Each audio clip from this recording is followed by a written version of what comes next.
Praise the Lord. 1 ശമൂവേലിന്റെ പുസ്തകം 20-ാം അധ്യായം 1 മുതൽ 42 വരെയുള്ള തിരുവചനങ്ങൾ. ദാവീദ് രാമായിലെ നയോത്തിൽ നിന്ന് ഓടി യോനാഥാന്റെ അടുക്കൽ ചെന്നു. ഞാൻ എന്തു ചെയ്തു? എന്റെ കുറ്റം എന്താ? നിന്റെ അപ്പൻ എന്നെ കൊല്ലുവാൻ അന്വേഷിക്കേണ്ടതിന് അവനോട് ഞാൻ ചെയ്ത പാപം എന്താ എന്ന് ചോദിച്ചു. അവനോട്, അങ്ങനെ ഭവിക്കരുതേ, നീ മരിക്കുകയില്ല.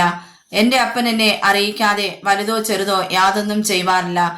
പിന്നെ ഈ കാര്യം എന്നെ മറപ്പാൻ സംഗതി എന്ത്? അങ്ങനെ വരികയില്ല എന്ന് പറഞ്ഞു.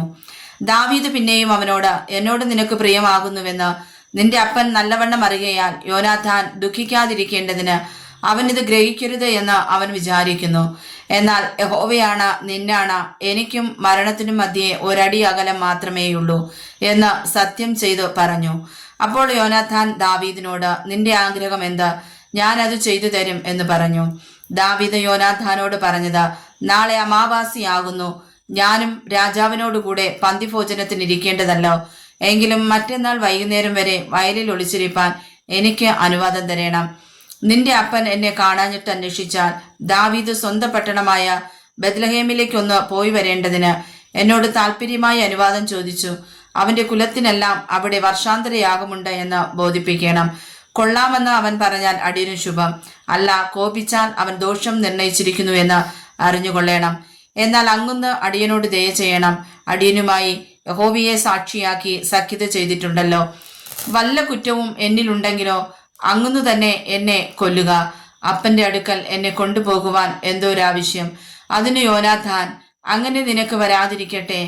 എന്റെ അപ്പൻ നിനക്ക് ദോഷം വരുത്തുവാൻ നിർണയിച്ചിരിക്കുന്നു എന്ന് ഞാൻ അറിഞ്ഞാൽ നിന്നെ അറിയിക്കാതിരിക്കുമോ എന്ന് പറഞ്ഞു. ദാവീദ് യോനാഥാനോട്, നിന്റെ അപ്പൻ നിന്നോട് കഠിനമായി ഉത്തരം പറഞ്ഞാലോ അതാരെന്നെ അറിയിക്കുമെന്ന് ചോദിച്ചു. യോനാഥാൻ ദാവീദിനോട്, വരിക, നമുക്ക് വയലിലേക്ക് പോകാമെന്ന് പറഞ്ഞു. അവർ ഇരുവരും വയലിലേക്ക് പോയി. പിന്നെ യോനാഥാൻ ദാവീദിനോട് പറഞ്ഞത്, ഇസ്രായേലിന്റെ ദൈവമായ യഹോവ സാക്ഷി, നാളെ ഈ നേരത്തോ മറ്റന്നാളോ എന്റെ അപ്പന്റെ അന്തർഗതം അറിഞ്ഞ് നിനക്ക് ഗുണമെന്നു കണ്ടാൽ ഞാൻ ആളയച്ച് നിന്നെ അറിയിക്കാതിരിക്കുമോ?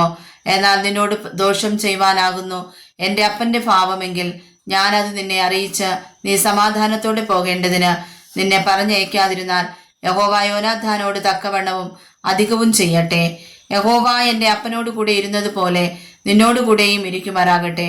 ഞാൻ ഇനി ജീവനോട് ഇരിക്കുകയാകുന്നുവെങ്കിൽ ഞാൻ മരിക്കാതെ വണ്ണം യഹോവയുടെ ദയ നീ കാണിക്കേണ്ടത് എന്നോട് മാത്രമല്ല, എന്റെ ഗൃഹത്തോടും നിന്റെ ദയ ഒരിക്കലും അറ്റുപോകരുത്. യഹോവ ദാവീദിന്റെ ശത്രുക്കളെ ഒട്ടൊഴിയാതെ ഭൂതലത്തിൽ നിന്ന് ഛേദിച്ചു കളയും കാലത്ത് അറ്റുപോകരുത്. ഇങ്ങനെ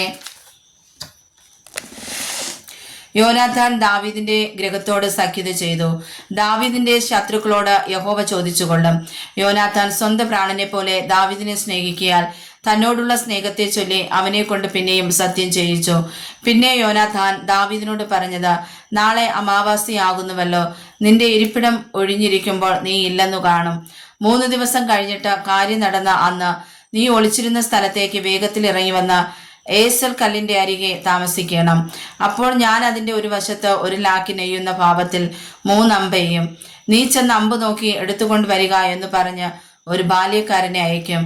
അമ്പുകൾ നിന്റെ അപ്പുറത്ത് ഇതാ എടുത്തുകൊണ്ട് വരിക എന്ന് ഞാൻ ബാല്യക്കാരോട് പറഞ്ഞാൽ നീ അവ എടുത്തുകൊണ്ട് വരിക. യഹോവയാണ് നിനക്ക് ശുഭമല്ലാതെ മറ്റൊന്നും വരികയില്ല. എന്നാൽ ഞാൻ ബാല്യക്കാരനോട്, അമ്പ് നിന്റെ അപ്പുറത്തതാ എന്ന് പറഞ്ഞാൽ നിന്റെ വഴിക്ക് പോയിക്കൊള്ളുക. യഹോവ നിന്നെ പറഞ്ഞയച്ചിരിക്കുന്നു. ഞാനും നീയും തമ്മിൽ പറഞ്ഞിരിക്കുന്ന കാര്യത്തിലോ യഹോവ എനിക്കും നിനക്കും മധ്യേ എന്നേക്കും സാക്ഷി. ഇങ്ങനെ ദാവീദ് വയലിൽ ഒളിച്ചു. അമാവാസിയായപ്പോൾ രാജാവ് പന്തി ഭോജനത്തിനിരുന്നു. രാജാവ് പതുപോലെ ചുവരിനരികെയുള്ള തന്റെ ആസനത്തിന്മേലിരുന്നു. യോനാഥാൻ എഴുന്നേറ്റ് നിന്നു. അബ്നേർ ഷൗലിന്റെ അരികെ ഇരുന്നു. ദാവീദിന്റെ സ്ഥലമോ ഒഴിഞ്ഞുകിടന്നു. അന്ന് ഷൗൽ ഒന്നും പറഞ്ഞില്ല. അവന് എന്തോ ഭവിച്ചു. അവന് ശുദ്ധിയില്ലായിരിക്കും. അതെ, അവന് ശുദ്ധിയില്ല എന്ന് അവൻ വിചാരിച്ചു. അമാവാസിയുടെ പിറ്റന്നാളും ദാവീദിന്റെ സ്ഥലം ഒഴിഞ്ഞുകിടന്നു. ഷൗൽ തന്റെ മകനായ യോനാഥാനോട്, ഇശായിയുടെ മകൻ ഇന്നലെയും ഇന്നും പന്തിഭോജനത്തിന് വരാതിരിക്കുന്നത് എന്താ എന്ന് ചോദിച്ചു. യോനാഥാൻ ഷൗലിനോട്, ദാവീദ് ബത്ലഹേമിൽ പോകുവാൻ എന്നോട് താല്പര്യമായി അനുവാദം ചോദിച്ചു. ഞങ്ങളുടെ കുലത്തിന് പട്ടണത്തിൽ ഒരു യാഗമുള്ളത് കൊണ്ട് എന്നെ വിട്ടയക്കണമേ. എന്റെ ജ്യേഷ്ഠൻ തന്നെ എന്നോട് കൽപ്പിച്ചിരിക്കുന്നു. ആകയാൽ നിനക്ക് എന്നോട് കൃപയുണ്ടെങ്കിൽ ഞാൻ എന്റെ സഹോദരന്മാരെ ചെന്ന് കാണുവാൻ അനുവദിക്കണമേ എന്ന് പറഞ്ഞു. അതുകൊണ്ടാകുന്നു അവൻ രാജാവിന്റെ പന്തിഭോജനത്തിന് വരാതിരിക്കുന്നത് എന്നുത്തരം പറഞ്ഞു. അപ്പോൾ ശൗലിന്റെ കോപം യോനാഥാന്റെ നേരെ ജ്വലിച്ചു. അവൻ അവനോട്, വക്രതയും ദുഷാഠ്യവും ഉള്ളവളുടെ മകനെ, നിന്റെ സ്വന്തം ലജ്ജയ്ക്കും നിന്റെ അമ്മയുടെ നഗ്നതയുടെ ലജ്ജയ്ക്കുമായി നീ ഇശായിയുടെ മകനോട് കൂടിയിരിക്കുന്നു എന്ന് എനിക്ക് അറിഞ്ഞുകൂടയോ? ഇശായിയുടെ മകൻ ഭൂമിയിൽ ജീവിച്ചിരിക്കുന്ന കാലത്തൊരിക്കലും നീ നിന്റെ രാജ്യത്വവും ഉറയ്ക്കയില്ല. ഉടനെ ആളയച്ച് അവനെ എൻ്റെ അടുക്കൽ വരുത്തുക, അവൻ മരണയോഗ്യനാകുന്നു എന്ന് പറഞ്ഞു. യോനാഥാൻ തന്റെ അപ്പനായ ശൗലിനോട്, അവനെ എനിക്ക് എന്തിനു കൊല്ലുന്നു? അവൻ എന്തു ചെയ്തു എന്ന് ചോദിച്ചു. അപ്പോൾ ശൗൽ അവനെ കൊല്ലുവാൻ അവന് നേരെ കുന്തം എറിഞ്ഞു. അതിനാൽ തന്റെ അപ്പൻ ദാവീദിനെ കൊല്ലുവാൻ നിർണയിച്ചിരിക്കുന്നു എന്ന് യോനാഥാൻ അറിഞ്ഞു. യോനാഥാൻ അതികോപത്തോടെ പന്തിഭോജനത്തിൽ നിന്ന് എഴുന്നേറ്റു. അമാവാസിയുടെ പിറ്റന്നാൾ ഭക്ഷണം ഒന്നും കഴിച്ചതുമില്ല. തന്റെ അപ്പൻ ദാവീദിനെ അപമാനിച്ചതുകൊണ്ട് അവനെക്കുറിച്ച് അവൻ വ്യസനിച്ചിരുന്നു. പിറ്റന്നാൾ രാവിലെ ദാവീദുമായി നിശ്ചയിച്ചിരുന്ന സ്ഥലത്ത് യോനാഥാൻ ഒരു ചെറിയ ബാല്യക്കാരനോട് കൂടെ വയലിലേക്ക് പോയി. അവൻ തന്റെ ബാല്യക്കാരനോട് ഓടിച്ചെന്ന്, ഞാൻ എയ്യുന്ന അമ്പ് എടുത്തുകൊണ്ടുവ എന്ന് പറഞ്ഞു. ബാല്യക്കാരൻ ഓടുമ്പോൾ അവന്റെ അപ്പുറത്തേക്ക് ഒരു അമ്പ് എയ്തു. യോനാഥാൻ എയ്ത അമ്പ് വീണെടുത്ത് ബാല്യക്കാരൻ എത്തിയപ്പോൾ യോനാഥാൻ ബാല്യക്കാരനോട്, അമ്പു നിന്റെ അപ്പുറത്തല്ലയോ എന്ന് വിളിച്ചു പറഞ്ഞു. പിന്നെയും യോനാഥാൻ ബാല്യക്കാരനോട്, ബന്ധപ്പെട്ട് ഓടി വരിക, നിൽക്കരുത് എന്ന് വിളിച്ചു പറഞ്ഞു. യോനാഥാന്റെ ബാല്യക്കാരൻ അമ്പുകളെ പെറുക്കി യജമാനന്റെ അടുക്കൽ കൊണ്ടുവന്നു. എന്നാൽ യോനാഥാനും ദാവീദുമല്ലാതെ ബാല്യക്കാരൻ കാര്യമൊന്നും അറിഞ്ഞില്ല. പിന്നെ യോനാഥാൻ തന്റെ ആയുധങ്ങളെ ബാല്യക്കാരന്റെ പക്കൽ കൊടുത്തു. പട്ടണത്തിലേക്ക് കൊണ്ടുപോക എന്ന് പറഞ്ഞു.